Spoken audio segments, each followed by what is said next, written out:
What's going on, guys? Steve here with Geek Boulevard. I have officially seen Deadpool and Wolverine. I did an out of theater, non-spoiler reaction that you can check out, and I will keep this review spoiler free up to a point, but I will dive into spoilers later in the video, and I will give you fair warning beforehand. And also there's timestamps down below, so you can skip the spoiler section and go straight to my overall score if that's what you want to do. I highly suggest that you do. So you're gonna get a fair bit of warning beforehand. Anything else after that, completely at your own risk. So know that going in. Also, the footage I will be using for the majority of the review will be from the first two trailers, as the later stuff that was released was just full of spoilers.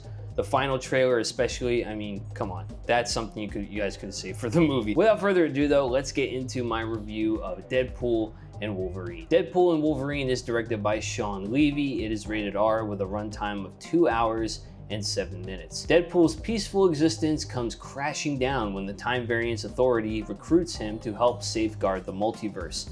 He soon unites with his would-be pal, Wolverine, to complete the mission and save his world from an existential threat. Man, what an experience this was for me. I mean, I have to start off with the fantastic chemistry between Reynolds and Jackman.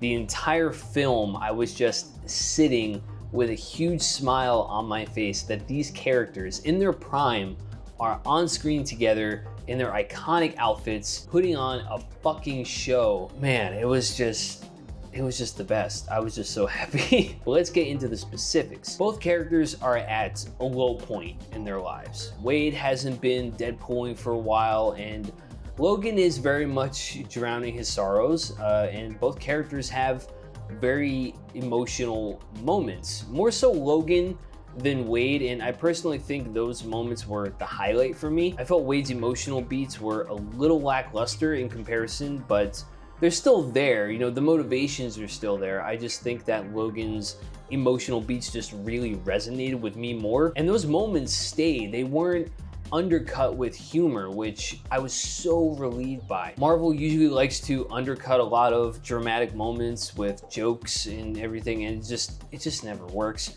So I'm glad that they shied away from doing that. I just can't get over how great these two are together on screen and off screen. Like, if you've seen a lot of the press tour footage, I think Hugh Jackman has laughed the most on this press tour than any other press tour that he's done for any of his films. And it just goes to show that that friendship made these performances that special. Now, this being Marvel Studios' first R-rated film set within the MCU, I was definitely worried that even with the R rating that they would in some way tone things down a bit, and they don't. Not for a second. There's blood, decapitations, F-bombs everywhere. It's all there. Probably the only thing that's not there is the drugs, but they do talk about them quite a bit, in fact. It's very much still the Deadpool you love in all of his R-rated glory, so I'm glad that Disney decided to embrace that aspect of the character, as that's who Deadpool is. I think the humor really landed in most parts of the film. I did miss some of the jokes over the laughter, which is a good problem to have, I feel, but there were also some that didn't quite get as much of a chuckle out of me, because a lot of those quips were just so rapid fire that I just didn't catch on to them as quickly. But I think the humor, for the most part, worked beautifully here. There's a lot of jabs at Disney, there's jabs at Ryan Reynolds, at Hugh Jackman. It's a big roast fest, and I love this so much for that. The action though, now that was a fucking treat. I was eating all of it up with the biggest smile on my face, just so in awe and happy with what I was watching. My favorite scene takes place in the van between Deadpool and Wolverine, and they get into a pretty big fight that lasts quite a while, and it was easily the highlight for me. It was so unique a situation for them to be fighting in, and I really admire the choreography and the camera work that was on display by George Richmond, who's the cinematographer. He worked with Levy on Free Guy, and for the whole film, his camera work was just outstanding. Also, shout out to the writers as well, Rhett Reese and Paul Wernick, who have wrote all 3 Deadpool movies, but they're joined by Ryan Reynolds himself, as well as Zeb Wells and director Sean Levy. And speaking of Sean, this will go down in his filmography as his most successful film to date, and rightly so, as he really works well with his stars and he seems very open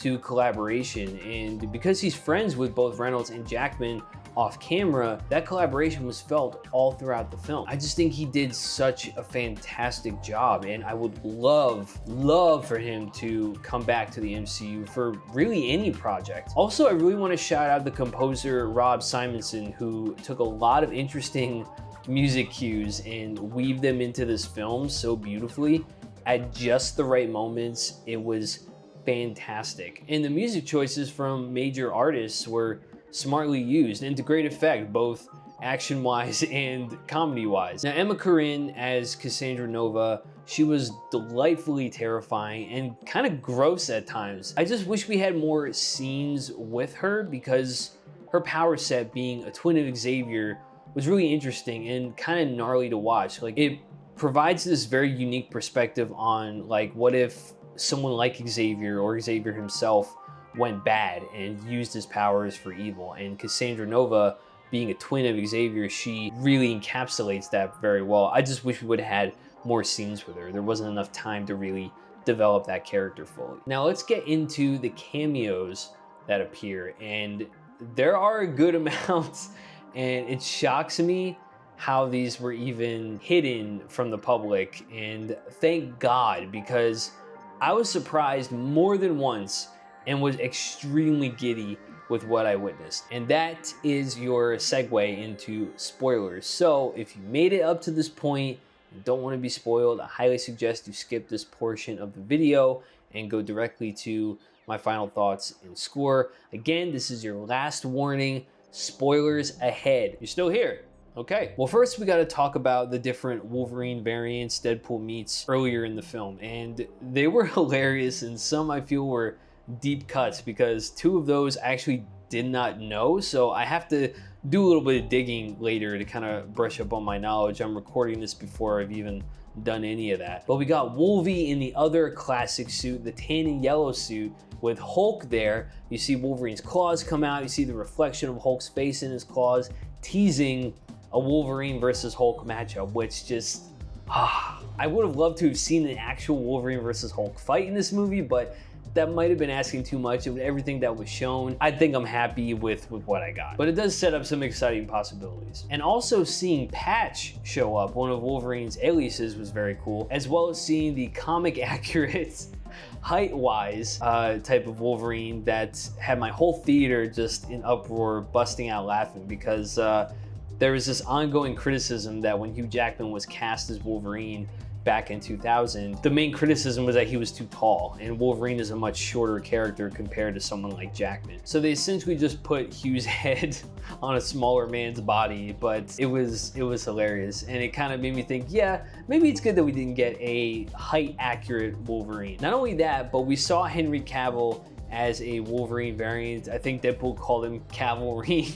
He's like, he's real, and that shocked the hell out of me, but man, he'd be a cool Wolverine to see more of. He even did the thing with his arms like he did in Mission Impossible, so I thought that was a nice little nod there. But the meat and potatoes here are the other cameos. We got some of the Fox X-Men heroes and villains like Toad, Sabretooth, Azazel, Pyro from X2 in a more comic accurate outfit.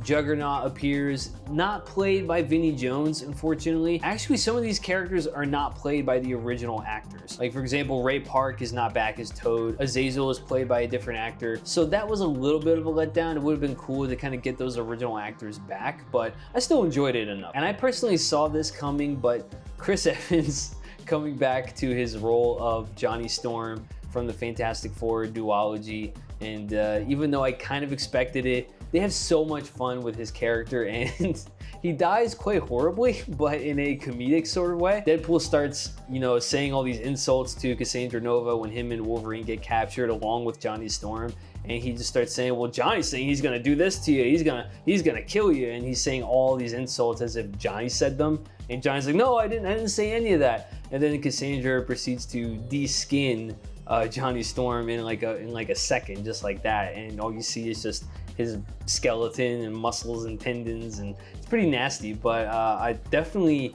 had the audience laughing for sure. I wish the other cast members showed up, like Michael Chiklis, Jessica Alba, but I was happy that at least one of the four showed up, and it made sense that it was Chris Evans. But it doesn't end there, guys. Oh no, the cameos keep coming. X-23 from Logan makes her reappearance, which if you've seen the final trailer of the movie, that's no surprise to you. I mean, come on, they should have saved that for the movie, seriously. I don't know why they put that in the trailer, it doesn't make any sense. And then a bomb dropped once Jennifer Garner's Elektra walked in the frame, which I also kind of expected, followed by the one and only Wesley Snipes back as Blade, and Channing Tatum finally living his dream of playing Gambit in a comic-accurate costume, no less. There was a whole production journey, if you will, of the Gambit solo movie that Channing Tatum was attached to for years. He was fan casted and he really wanted to play the character, and the movie went through a lot of rewrites, a lot of directors, and it just never got off the ground, and it eventually just ceased altogether. So the fact that Channing Tatum was able to come back and kind of live out that dream finally was really, really cool and really satisfying. So I was very happy to see that. I mean, this sounds insane, but oh my God, this is true. And I lost it. I just completely lost it. I was like, holy shit.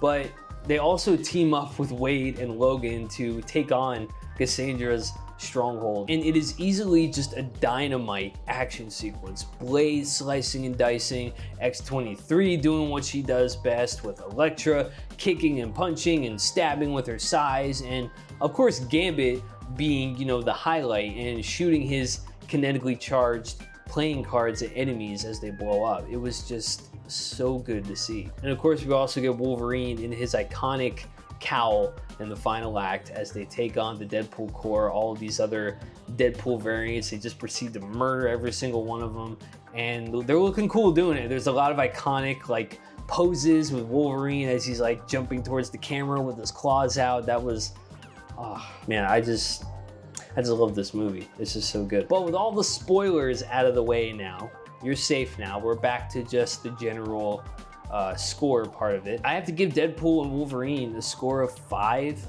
out of 5, with only minor issues like some jokes not landing quite as well, and Emma Corrin's Cassandra Nova not getting as much motivation or screen time, as well as some of Deadpool's more emotional character moments not being as impactful as Wolverine's.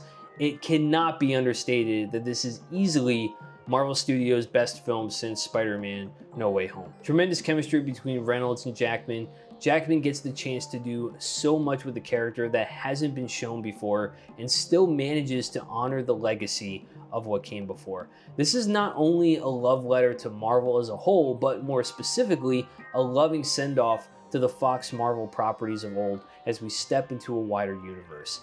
Now, is Marvel Studios back? I think it's way too soon to tell here, but I think this is a strong fucking step in the right direction. But now I want to know what you guys thought of Deadpool and Wolverine. Did you get the chance to check it out yet? Did you like this one the best? Or is the original Deadpool just the type of magic that just can't be outmatched? Let me know your thoughts in the comments below, and don't forget to like the video if you enjoyed, subscribe, tick the bell, the whole deal. Stay tuned to the channel as I go into what was announced at SDCC for Marvel Studios. More specifically, my thoughts on Downey coming back to play Doctor Doom, and I do have some thoughts on that for sure. But that's it for me. Thank you for watching, guys, and until next time, keep it classy and keep it geeky. Let's fucking go! Let's fucking go.